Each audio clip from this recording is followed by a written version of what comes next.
Hello students, আরজিইটি education থেকে Jeet sir বলছিলাম।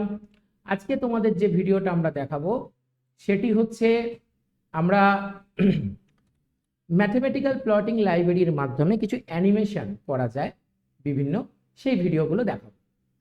ভিডিওর প্রথম কন্টেন্ট যেটা তোমাদেরকে আমি দেখাবো যে কেমনভাবে একটা সাইন কার্ভ তুমি প্রিন্ট করতে পারো।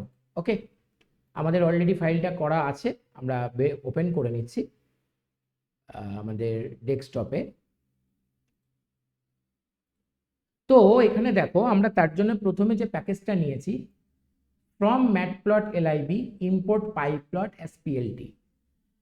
মনে রাখতে হবে matplotlib-র মধ্যে আমাদের যে সাব প্যাকেজটা থাকে সেটা হচ্ছে pyplot, এবং সেটাকে আমি কিভাবে শর্ট ফর্মে লিখলাম plt বলে। ওকে, নেক্সট আমরা প্যাকেজটা নিলাম import random, এবং নেক্সট প্যাকেজটা নিলাম import numpy as np। এবার আমরা একটা ভ্যারিয়েবল ধরলাম, ভ্যারিয়েবল ধরে এখানে আমি করলাম t equal to np dot linear space. এখানে আমি কিছু রিজিয়ন ওকে দিলাম। ওকে, যে 0 থেকে 10 পর্যন্ত, মানে আমি যাচ্ছি 0 থেকে শুরু করছি, যাচ্ছি 10 পর্যন্ত, এবং ইন্টারভ্যাল থাকছে 100। এবার আমি y এর মধ্যে কি নিলাম, np ডট সাইন টি। ওকে, মানে যেটা সাইন কার্ভ আসবে সেটা। এবার ফিগার কমা অ্যাক্সিসের মধ্যে আমি plt ডট সাবপ্লট নিলাম। দেখো সাবপ্লটের কাজ কি, প্লট হয় মূল পিকচারটা, তার আন্ডারে যে আমাদের পিকচারে কাজ হচ্ছে সেটা হয় সাবপ্লটের মধ্যে। আউটপুটটা আসলে বুঝতে পারবে। এবার আমরা কি করলাম, এই টি আর ওয়াই দুটো ভ্যারিয়েবলকে আমরা প্লটের মধ্যে নিয়ে নিলাম এবং plt ডট শো করলাম, জাস্ট ছোট্ট কোডিং। এবার তুমি এটাকে যদি একটু রান করে দেখো তাহলে দেখতে পাবে যে এখান থেকে একটা সাইন কার্ভ আসবে। হয়তো তোমরা বুঝতে পেরেছো, দেখো 0 থেকে 10 করেছিলাম, 0 0, এখানে হচ্ছে লাস্ট ভ্যালু 10। ওকে, এই ছিল আমার এখানকার এবং আমি এখান থেকে 100 ইন্টারভ্যাল এসেছিল, এটা 1 নম্বর। 2 নম্বর হচ্ছে তোমরা বুঝতে পারবে যে কোনগুলোকে এখানে আমরা একটু পিকচারটা ডান দিকে আসি, বুঝতে পারবে। তো এখানে দেখো আমাদের এখানে আমরা লিনিয়ার স্পেসে এটা নিয়েছি, এবং plt ডট সাবপ্লট, সাবপ্লট এখানে কোনটা দেখো, এই যে পুরো স্ক্রিনটা দেখতে পাচ্ছ সেই পুরো স্ক্রিনটাই প্লট, যেটার জন্য আমরা দেখো লিখছি প্লট ডট শো। ওকে, plt ডট আর কি শো, এই পুরোটাই হচ্ছে প্লট। তার মধ্যে যে অংশটাতে মধ্যে পিকচারটা হচ্ছে দ্যাট ইজ কল্ড সাবপ্লট। ওকে, এবং যেহেতু আমি সাইন অফ টি দিয়েছি, এখানে তুমি একটু লক্ষ্য করে দেখবে আমি ওয়াই অ্যাক্সিসে নিয়েছি np ডট সাইন টি। তো টিটা আমি এখানে দেখবে ওয়াই অ্যাক্সিসটাকে বেস করেই কিন্তু আমার গ্রাফটা এসছে। This is a one kind of sine curve. Okay, এই ছিল আজকের এই কোডিংটা।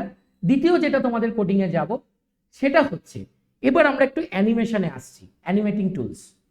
তার জন্য আমরা স্ক্যাটারিং এর ওপর একটা তোমাদেরকে কোডিং দেখাবো। সো আমরা আমাদের বারবার নিউ ফাইল ওপেন করছি, আমরা ওপেন করব জাস্ট। তো আমরা এখান থেকে চলে এলাম স্ক্যাটার।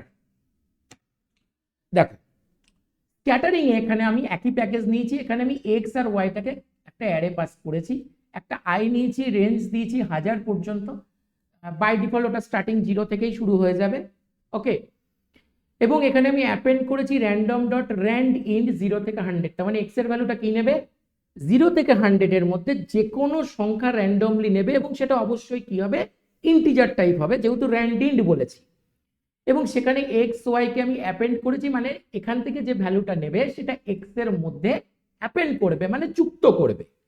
তার মানে 0 থেকে 100 এর মধ্যে যে কোনো র্যান্ডম আমি ইন্টিজার নেব, র্যান্ড ইন্ড নেব, এবং অবশ্যই that should be a random number. এবার আমি বলেছি ইফ আই পার্সেন্টেজ 5, মানে দেখো পার্সেন্টেজ চিহ্নটা নিশ্চয়ই তোমরা জানবে, বা আমি আরেকবার বলে দিচ্ছি, পার্সেন্টেজ চিহ্নটা রিমাইন্ডারকে ইন্ডিকেট করে। মানে এখানে আমি আয়ের যে রেঞ্জটা, সাপোজ আয়ের ভ্যালু 100, তো এটা তো 5কে দিয়ে ভাগ যাবে, পার্সেন্টেজ 5 ইকুয়াল টু 0, মানে যে যে সংখ্যাগুলোকে 5 দিয়ে বা 5 দিয়ে ডিভাইড করলে তার রিমাইন্ডারটা 0 আসবে। রিমাইন্ডারটা 0 আসার মানে কি, ডিভাইডটা যাবে। যেরকম ধরো 101, এটা কিন্তু 5 দিয়ে ডিভাইড যাবে না, তাহলে ও কিন্তু 101কে নেবে না, ও কিন্তু 100 নেবে। 100 এর পরে কি নেবে, 105 নেবে, তারপরে 110 নেবে, মানে যেগুলো 5 দিয়ে হচ্ছে ভাগ যাবে ঠিক সেই সংখ্যাগুলোকে নেবে। ওকে, এরপরে ও আসছে কি পিএলটি ডট এক্সলিম। এক্সলিম মানে কি এক্সেল লিমিট দিলাম। এক্সেল লিমিটটা কি দিলাম না 0 থেকে 100। একইভাবে ওয়াইল লিমিটটা দিলাম কি, এটাও 0 থেকে 100, সেম সাইজ দিলাম। ওকে, এবং এখানেও দেখতেই পাচ্ছ আমরা র্যান্ডম ইন 0 থেকে 100 এর মধ্যেই দিচ্ছি, সাইজটা আমরা সিমিলার রেখেছি।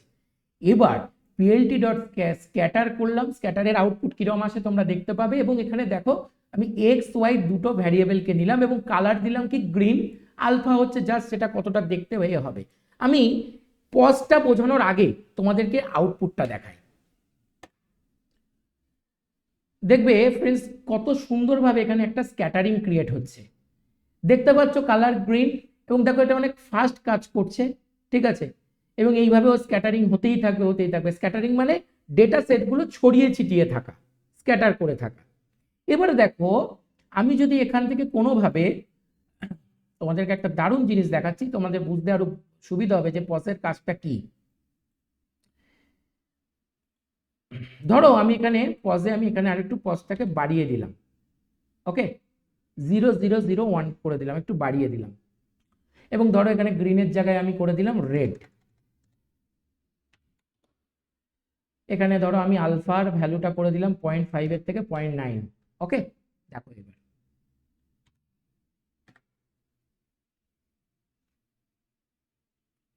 লক্ষ্য করো আগের থেকে স্ক্যাটারিং এর স্পিড অনেক বেশি বেড়ে গেছে। এবং দেখো আগের যে গ্রিনগুলো একটু আবছা আবছা ছিল সেটা যেন আজ এই স্ক্যাটারিং এর ক্ষেত্রে অনেক স্পষ্ট আসছে।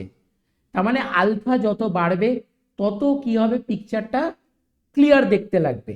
ওকে, আলফা যত কমবে, যদি তুমি আলফা না দাও তাহলে বাই ডিফল্ট ও ভ্যালু নিয়ে নেবে, বাট আলফা যদি দাও তাহলে আলফার ভ্যালুটা যতটা বাড়বে ততটা পিকচারটা দেখতে শার্প হবে। আমি সেটাও তোমাদেরকে দেখিয়ে দিচ্ছি।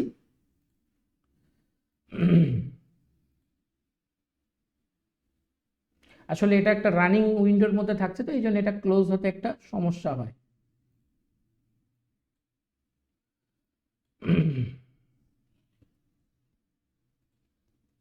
ধরো আমরা এখানে আলফা সাপোজ 0.1 দিলাম। ওকে, দেখো লক্ষ্য করো যে রেড কালারটা অনেকটা মানে আবছা টাইপের আসছে, একটু হালকা হালকা কালার আসছে, তুমি লক্ষ্য করতে পারবে। আলফার ভ্যালুটা কিন্তু 0 থেকে 1 এর মধ্যে বিলং করে। যত তুমি 0-র কাছাকাছি নেবে আলফার ভ্যালু তত কিন্তু আলফাটা কি হবে না, আলফাটা কিন্তু মানে 0-র কাছাকাছি নিলে আবছা আবছা আসবে। ঠিক আছে, প্রথমে আবছা হবে তারপর আস্তে আস্তে স্পষ্ট হবে। আর তুমি যত 1-এর কাছাকাছি নেবে তত কিন্তু আলফাটা কি হবে না, আলফাটা কিন্তু অনেক স্পষ্ট দেখতে লাগবে। গেল, এর সাথে সাথে দেখবে আমাদের এক্স অ্যাক্সিসেও 100 নিয়েছে, ওয়াই অ্যাক্সিসেও 100 নিয়েছে, কারণ আমরা এক্স লিম ধরেছি 100, ওয়াই লিম ধরেছি কি 100। ওকে, আশা করি তোমরা বুঝতে পেরেছো কোডিং এর এটা। এবং আমরা তোমাদেরকে দেখাবো এবার যেটা, সেটা হচ্ছে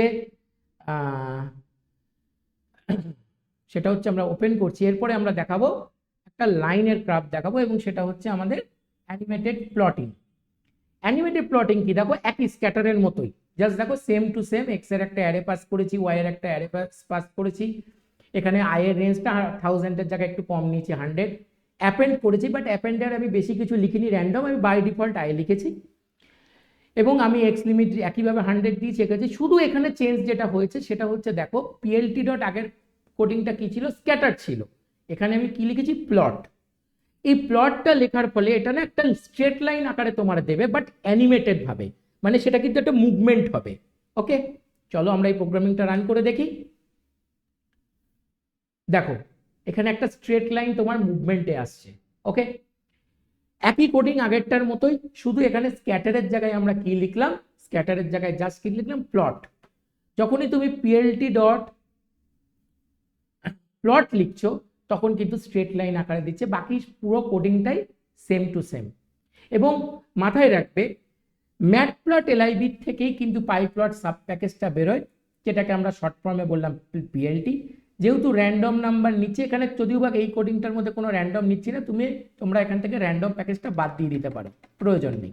র্যান্ডম প্যাকেজ ছাড়াও এখানে রান করবে, কারণ আগের কোডিংটাই র্যান্ডম দরকার ছিল, কারণ হচ্ছে আগের কোডিংটাতে আমি র্যান্ডম ডট র্যান্ডিন নিয়েছিলাম, এটাই কোনো প্রয়োজন নেই। দেখো র্যান্ডম ছাড়াও এটা দিব্যি রান করবে। ওকে, কারণ র্যান্ডম প্যাকেজের এখানে কোনো প্রয়োজন নেই। এবং একটা জিনিস তোমাদেরকে দেখাবো, ধরো পজ টাইমটা আমি একটু কমিয়ে দিলাম, এবার এখানে একটু লক্ষ্য করবে,